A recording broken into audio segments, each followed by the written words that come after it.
اللہ تعالیٰ نے ہم پر یہ فضل فرمایا ہے کہ ہمیں اللہ نے عظمتوں والے محبوب عطا فرمائے۔ نبی پاک صلی اللہ تعالیٰ علیہ وسلم کا علم بھی بڑا عظیم ہے، حضور کے معجزات بھی بڑے عظیم ہیں، کمالات بھی بڑے عظیم ہیں، فضائل، شمائل، خصائل۔ حضور کو اللہ تعالیٰ نے جس زاویے، جس سمت سے عطا فرمایا ہے تو عظیم ہی بنایا ہے، لیکن قرآن مجید میں ارشاد فرمایا کہ وَإِنَّكَ لَعَلَىٰ خُلُقٍ عَظِيمٍ، محبوب بے شک آپ کے اخلاق بھی بڑے ہی عظیم ہیں، آپ عظیم خلق پر ہیں، عظیم اخلاق کے مالک ہیں۔ ایک ہوتی ہے خلق، ایک ہوتا ہے خلق۔ خلق کہتے ہیں انسان کی ظاہری تخلیق کو، اس کی ظاہری خد و خال کو، صورت کو، اور خلق کہتے ہیں اس کے باطنی اوصاف کو، اس کی سوچ کو، اس کی نرم دلی کو، اس کے اچھے جذبات کو، اس کے خلوص کو، اس کی عاجزی کو، اس کی محبت کو، اس کی للہیت کو، اس کے باطن کے اندر جو لوگوں کے لیے اچھے جذبات ہوتے ہیں، اس کو خلق کہتے ہیں۔ اللہ تعالیٰ نے حضور کو جو خلق عطا فرمائے وہ بڑی عظیم عطا فرمائے۔ نبی پاک علیہ الصلوۃ والسلام کے اخلاق کے اندر جو کمالات تھے وہ ذرا انفرادی تھے۔ ہمارا آج جو سب سے بڑا مسئلہ ہے وہ نہ اقتصادی ہے نہ معاشرتی ہے، ہمارا سب سے بڑا مسئلہ اخلاقی مسئلہ ہے۔ قومیں، ملتیں، قبیلے جب اخلاق چھوڑ جاتے ہیں اور جب وفاداری چھوڑ جاتے ہیں اور جب عظمت کردار چھوڑ جاتے ہیں تو وہ خود بخود بیک ہونے لگتے ہیں، وہ پیچھے ہٹنے لگتے ہیں۔ بہت سارے لوگ بام عروج پر ہوتے ہیں، آگے نکلتے ہیں، لیکن اپنی اخلاقی کمزوریوں کی وجہ سے وہ پستیوں کی طرف سفر شروع کر دیتے ہیں۔ انسان کے لیے سب سے زیادہ ضروری یہ ہوتا ہے کہ وہ اخلاقی مضبوطی اپنی طبیعت میں پیدا کرے۔ بہت سارے دوست لوگوں سے پیار کرتے ہیں، لیکن بعد میں جب وہ ان کا اخلاقی رویہ دیکھتے ہیں تو خود بخود پیچھے ہٹ جاتے ہیں۔ ایک ہوتا ہے دوست کا ہونا، احباب کا ہونا، ایک اپنے قریبی لوگ بھی، بہن بھائی بھی اور اولاد بھی انسان کی اخلاقی کمزوریوں کی وجہ سے اس سے پیچھے ہو جاتے ہیں۔ جب تک رویے میں، مزاج میں اخلاقی بلندی پائی جاتی ہے، نبی پاک صلی اللہ تعالیٰ علیہ وسلم نے فرمایا تم میں سے بہترین مسلمان وہ ہے جس کے اخلاق زیادہ اچھے ہیں، جس کی عادات زیادہ عمدہ ہیں، جو عظمت کردار کا حامل ہے۔ مزاج میں وفاداری ہونی چاہیے، مزاج میں خیر خواہی ہونی چاہیے۔ انسان بعض لوگوں کے لفظوں میں عاجزی ہوتی ہے، ویسے وہ عاجز نہیں ہوتا، ملتے بھی جھک کے، لیکن ویسے عاجز وہ کہتے ہیں میں نے شیشے میں اتار لیا ہے، میں تیز آدمی ہوں، دیکھا میں نے اس کو بھی قائل کر لیا ہے۔ وہ لفظوں کے لحاظ سے، جھکاؤ کے لحاظ سے عاجز ہوتے ہیں، فی نفس سے ہی عاجز نہیں ہوتے۔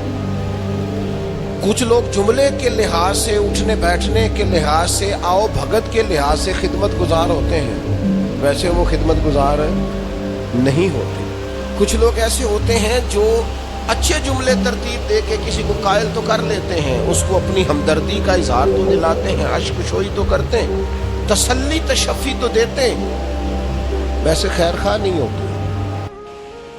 ویسے وہ بڑی اچھی دھیمی باتیں کر کے کہیں گے کہ یار کوئی مسئلہ نہیں، تو پریشان نہ ہو، تو ٹینشن نہ لے، میں تیرے ساتھ ہوں، پر نہیں نہ ساتھ ہوتے یار۔ زندگی میں وہ عجیب لمحہ تھا، وہ میرے ساتھ تھا پر میں تنہا تھا، ساتھ ہی تھا بندہ پر میں لوگوں کے ہجوم میں بھی اکیلا ہی تھا۔ اپنے اخلاقی رویے میں، خلق میں، مزاج میں، یعنی ڈھل جائے طبیعت انسان کی، اس کے رویے عمدہ ہو جائے اور یہ کام کشید نہ کرنا پڑے اسے۔ ہمارے علماء نے لکھا ہے خلق کا معنی یہ ہے کہ اچھے کام کرنے میں تکلیف نہ اٹھانی پڑے، خلق کا معنی یہ ہے کہ اچھے کام خود بخود بندے سے ہونے شروع ہو جائے، وہ خود بخود اچھے کاموں کی طرف اس کی طبیعت مائل ہو جائے، توجہ ہو جائے اس کا مزاج بن جائے۔ یہ کب ہوتا ہے؟ کس وقت ممکن ہوتا ہے؟ جب آپ ہر وقت کی اخلاقی بلندی حاصل کرتے ہیں۔ نبی پاک صلی اللہ تعالی علیہ وآلہ وسلم کا ایک طریقہ تھا کہ حضور کے مزاج میں اخلاق۔ بعض لوگ ایسے ہوتے ہیں جو بعض اوقات ایسی حرکت کرتے ہیں، ہوتے ہیں لوگ ویسی حرکت کرتے ہیں کہ سخت رد عمل کی ضرورت ہوتی ہے۔ بندے کا دل کرتا ہے نرا ڈانٹے نہ، ڈنڈا بھی پکڑ لے، کرتے ہیں بعض اوقات بات دوست ایسے کام۔ اور پھر ایک اور بڑا خطرناک رویہ ہوتا ہے۔ آپ کو پتہ ہے اسلام نے سب سے زیادہ ناپسند کسے کیا؟ غیبت کو۔ آپ کسی کے خلاف، کسی کے قبیلے گھر کے خلاف کسی کونے میں کھڑے ہو کے بات کریں، پہنچانے والے پہنچا دیتے ہیں۔ جو مزے لے کے سنتا ہے وہ مزے لے کے پہنچاتا بھی ہے۔ یہ پکی بات ہے۔ جس نے آپ کو ٹائم دیا نا سننے کا، وہ باز نہیں آئے گا، وہ پہنچائے گا۔ آپ کی اخلاقی کمزوری نظر آ جائے گی، واضح ہو جائے گی۔ آپ سامنے والے، اچھا کچھ لوگ وفادار ہوتے ہیں، انہیں پتہ چل جاتا ہے بندہ ٹھیک نہیں، لیکن پھر بھی وہ قبول کریں تو اس کا مطلب ہے وہ بندہ اعلیٰ ظرف ہے جس نے رکھا ہوا ہے۔ تو یہ سمجھتے میں چلاک ہوں، میں اپنی تیزی کے ساتھ گزارا کر رہا ہوں، وہ اعلیٰ ظرف ہے جس نے اتنا کچھ پتہ ہونے کے باوجود بھی تیرے لیے کوئی لفظ، وہ بندہ با اخلاق ہے، با مربت ہے، وفادار ہے، وفادار ہے۔ تو میرے عزیز اس پر آپ نے زیادہ غور کرنی ہے کہ اگر کوئی آدمی گر رہا ہو تو گرتی دیوار کو دھکا نہیں دینا، اسے سنبھالنا ہے۔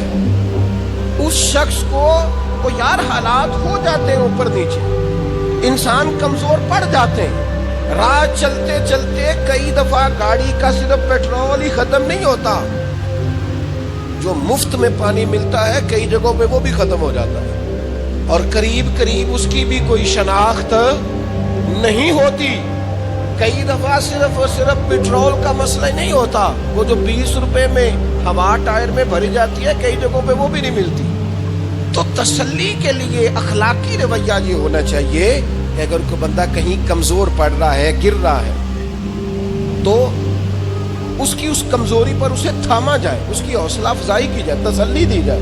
لیکن ہمارا یہ ماحول نہیں ہوتا۔ میں اکثر کہتا ہوں دوستوں سے کہ جو آدمی اپنے گھر کی تیسری منزل شروع کرتا ہے نا، تیسرا لینٹر ڈالتا ہے، اسے سارے جا کے بھائیا کو کم ہو جاتے دسی بھائی ہونے کیوں دس رہے ہیں، مالدار آدمی ہے تیسرا لینٹر ڈال رہا ہے، لیکن وہ بیچارہ غریب آدمی جو بالے ڈال رہا ہے اور لکڑی کی چھت ڈال رہا ہے، وہ اگر کسی سے جا کے کہتا ہے نا تھوڑی امداد کرا دے میرا کام رک گیا، تو کہتے ہیں آپ نے پہلے بتانا تھا، اب تو نہیں نا، مطلب وہ تو بڑی پرانی بات تھی، وہ تو میں نے بانٹ دیا، رمضان میں بڑا کر دیا، فلانی جگہ بڑا۔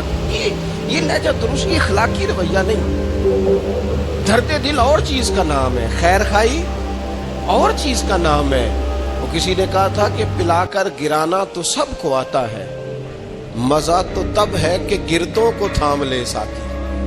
کوئی گر رہا ہو اس کا بازو پکڑنا، اس میں مزہ ہے، اس میں لطافت ہے، اس میں حسن ہے۔ اور ایک دوسرا اخلاقی رویہ جس کی بہت زیادہ ضرورت ہے، جو ہمارے زیادہ ساتھ ہوتے ہیں نا، غلطیاں بھی انہوں نے ہی کرنی ہوتی ہیں، جو آپ کے ساتھ نہیں انہیں آپ کو معاف بھی نہیں کرنا پڑتا۔ معاف کسے کرنا پڑتا ہے؟ جو اپنے، معاف کسے کرنا پڑتا ہے؟ اپنے خادم کو۔ اگر آپ آفیسر ہیں تو اپنے ملازم کو۔ معاف کسے کرنا پڑتا ہے؟ اپنے بہن بھائیوں کو، رشتہ داروں کو، اہل خانہ کو۔ معاف کسے کرنا پڑتا ہے؟ اپنے شاگردوں کو، ارادت مندوں کو، دوست احباب کو، اپنوں کو معاف کرنا ہوتا ہے۔ کسی کے ساتھ آپ کا لین، کئی دفعہ دوست آ جاتے ہیں، میں عمرے پہ جا رہا ہوں، کوئی غلطی ہوئی تو معاف کر دینا، تو میں کہتا ہوں مجھ سے آپ کیا معافی مانگیں گے، آپ ادب سے مل کے چلے جاتے ہیں۔ جن کے ساتھ آپ کا اٹھنا بیٹھنا ہے ان سے معافی مانگیں۔ جو زیادہ قریب رہیں گے غلطیاں بھی تو وہی کریں گے نا، جو روز مانتے ہیں، کسی وقت سستی بھی دکھاتے ہیں۔ تو معاف تو کرنا ہوتا ہے اپنوں کو۔ ایک خاص بات کروں آپ سے، بیٹیوں کو معاف نہیں کرنا پڑتا، معاف بہو کو کرنا پڑتا ہے۔ کر کے تو دیکھو نا یار، ایک معیار ہے بیٹی کے لیے، وہ بیاہ کے کسی جگہ گئی ہے، اس کی شکایت آئی ہے، تو ہمارا جواب یہ ہے کہ ابھی بچی ہے، سیکھتے سیکھتے سیکھ جائے گی۔ یہ جواب بنائے بہو کے لیے۔ اگر وہ غلطی کرے، اس کی ساس شکایت کرے، اس کا خامن شکایت کرے، تو یہ بہو کے لیے بولیں کہ ابھی بچی ہے، سیکھتے سیکھتے، یہ بہو کے لیے بات کریں کہ بچی ہے، سیکھتے سیکھتے کہ بہو کے لیے ضرورت ہے اس کی، بیٹی کے لیے تو اس کی ضرورت، بیٹی غلطی کرے تو اس کے وکیل بن جاتے ہیں۔ ساری زندگی ساس سسر اپنی بیٹی کے وکیل رہتے ہیں اور اپنی بہو کے جج بنے رہتے ہیں۔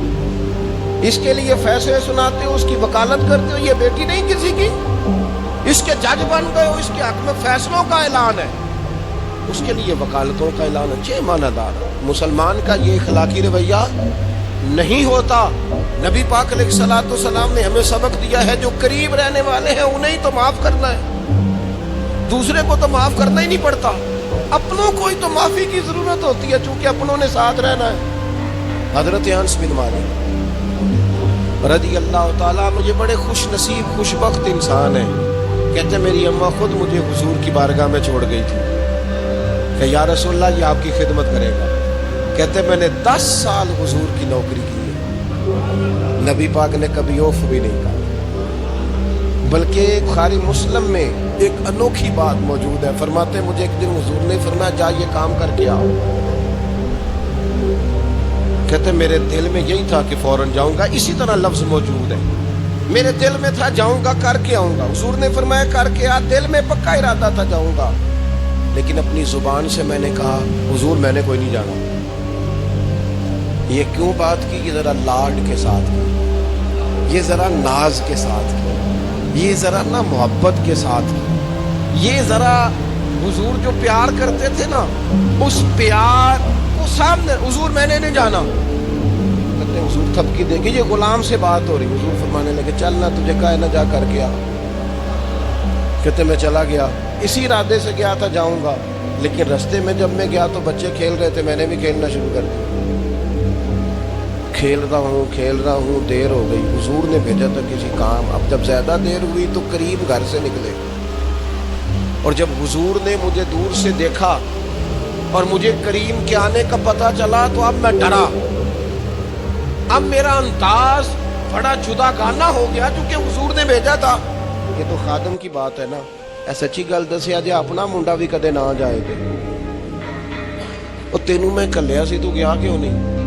ناراض نہیں ہونا آپ نے، لیکن چلو بچہ ہے، کسی وقت دیر سویر بھی ہو ہی جاتی ہے، کیوں اتنی سختی کرتے؟ حضرت انس بن مالک کہتے ہیں جب حضور کو آتے دیکھا تو میں پوری طرح ڈر گیا، لیکن قریب محبوب جب میرے قریب آئے اور مجھے ڈرا ہوا دیکھا نا تو پھر رحمت للعالمین محبوب کی رحمت کا بادل چھایا، اور جب حضور مجھے دیکھ کے ہنسے نا بس وہ ہنس گئے اور میرا کام بن گیا۔ بس کریم تھوڑی دیر ہوئی، ایک آیا کالیاں زلفاں والا، ایویں 2 کڑیاں میرے من وچ رکیا تے کر گیا نور اجالا، بات بن گئی، بات طبیعت ٹھنڈی ہو گئی۔ تو حضور فرمانے لگے میں نے کہا تھا جاؤ، گئے نہیں؟ اب جب حضور مسکرا گئے تو بات ہی ختم ہو گئی۔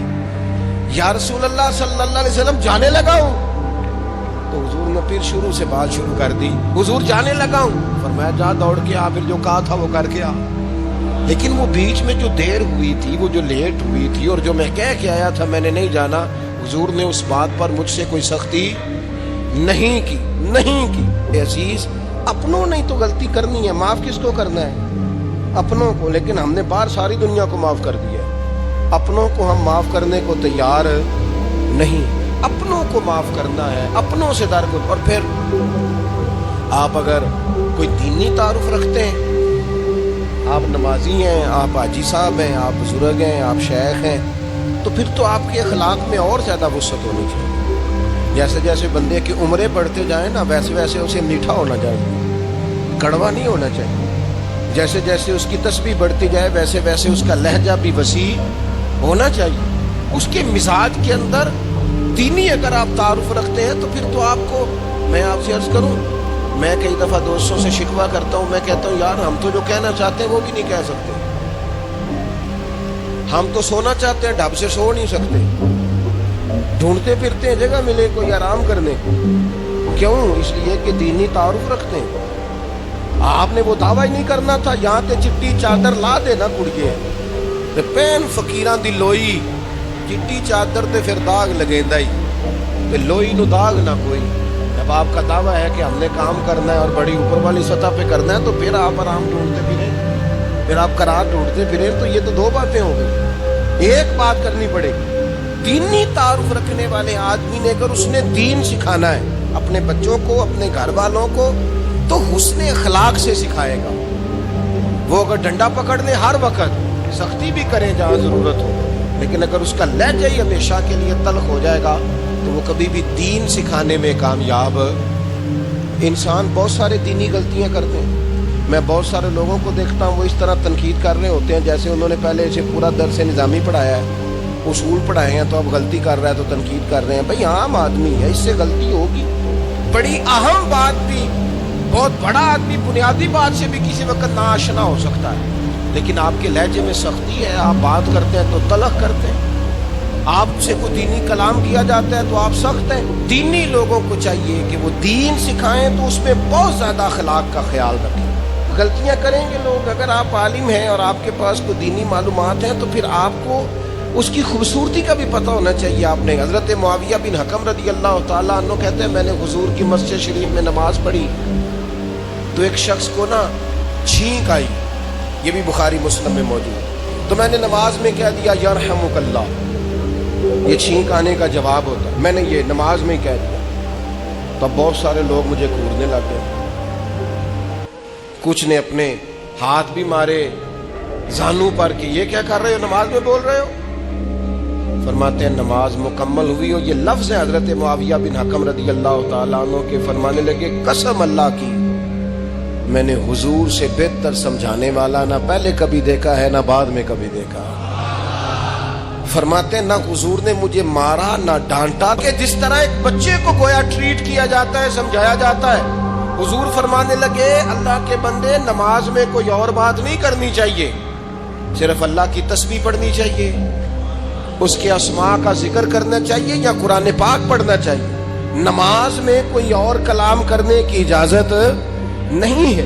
ہمارے ہاں لوگ دینی مسئلہ سمجھاتے ہیں تو اتنا ان کے مزاج میں تلخی ہوتی ہے بعض اوقات، اللہ ماشاءاللہ کچھ لوگوں کی طبیعت اتنی کرخت ہوتی ہے، بچہ نماز پڑھ رہا ہے اور حاجی صاحب اس کے ساتھ کھڑے نماز پڑھ رہے ہیں، لیکن وہ اس کو کھڑا کر رہے ہیں تو یوں کندھے سے ہلا کے، تینوں آج تک نہیں پتا نماز ہے کہ یہ آپ دین سکھا رہے ہیں؟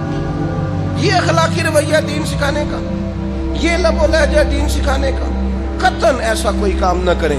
میں تو یہ مدارس کے اساتذہ سے بھی کہتا رہتا ہوں، میں کہتا ہوں نبی پاک نے کبھی کسی کو نہیں مارا، آپ بچوں کو ڈانٹیں، کریں کچھ، لیکن وہ رویہ آپ اختیار نہ کریں جس کی دین اجازت نہیں دیتا۔